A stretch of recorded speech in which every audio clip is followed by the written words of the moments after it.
Bill Henshaw here again for the Constitutional Crisis Channel, a week after the latest non-presidential election. And you actually thought there was one, didn't you? Well, I got news for you. Not the case. That should make a lot of people happy up there in New York with Hillary goddamn Clinton, but the reason for it is that, as I've been maintaining for a while now on my videos and longer than that in courts, there are no states. An astounding claim that's never been opposed, and using this argument got me out of that South Carolina jail, as I've been telling you about. They didn't know what to do either, and they'd never opposed it, which they have a sworn duty to do. No states, no election. And one thing most constitutional scholars agree with, even the liberals, is that the presidential electors are the sole responsibility of the state legislatures to figure out how to designate and appoint. If you don't have states, you don't have state legislatures, and you don't have presidential electors. Simple as that. It gets worse in a territory, even were it to be an elected office, and it's not. Territories are not represented in the Senate. Doesn't happen. Not even non-voting members. At least territories have a non-voting member in the House of Representatives, but there's no constitutional mandate for that. That's merely an act of Congress and a gift of the system, so to speak. So what we have where I am in California is one non-voting elector, and instead of the 55 people we have in there that cast votes on every bill that comes along, it's not the way it works. Not now. We can get back to that if we choose to do it. That's the direction I want to see us go. But no elections, and for a lot more than just those offices too, because the state officers that get elected, they are required to be appointed by the president pursuant to Article 2, Section 2, Clause 2, or to be appointed by a territorial governor appointed by the president. Take close notice of this one, Sacramento Shamala Harris, who just got elected to the Senate this last election.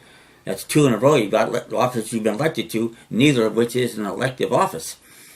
And I guess we're too dim-witted to figure that out.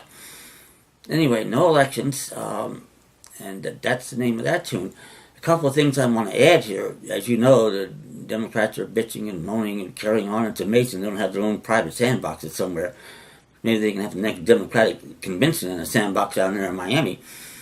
But the deal is that they think that only the states of Massachusetts, Michigan, Texas, California, New York, and maybe Illinois should be permitted to vote.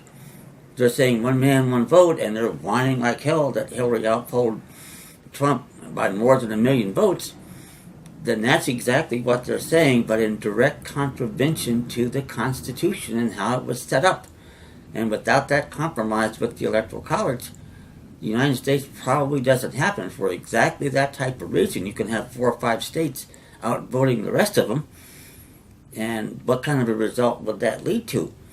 By the way, I note here that Trump, I don't have the exact number, but he carried 32 or 33 states. That's 66%. What does that tell you?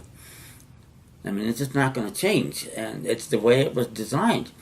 And popular vote, by the way, yeah, she had 1 million, 1.5 million more, but if you take New York and California both, she won those 2 states by somewhere around 4+ million votes. You do the math, what that means is in the other 48 states, well, 50 whatever, 48 states, Trump, won a significant majority of the votes. A significant majority, 3.5 to 4 million votes, and most of this were us. White people out there who don't count in this system, the forgotten man, so to speak. That's what they really don't like about it. So by the time all this crap calms down here, if it does, this is what's going to shake out. No election, no nothing. And I'm going to be out there myself doing what I can do to see if I can get that officially into the proper court and get a ruling on it, because they have nowhere to go here. And I'm going to try to teach you how to do the same thing and challenge these bastards right from day one, whether it's in the traffic court, probate court, whatever it is. They have no authority out there. Absolutely zero. And this is a great teaching opportunity, the way things have happened, to get this message across to people and tell you what you can do. And I'll have packets of documents shortly available to help you go out there and get it done. Thank you.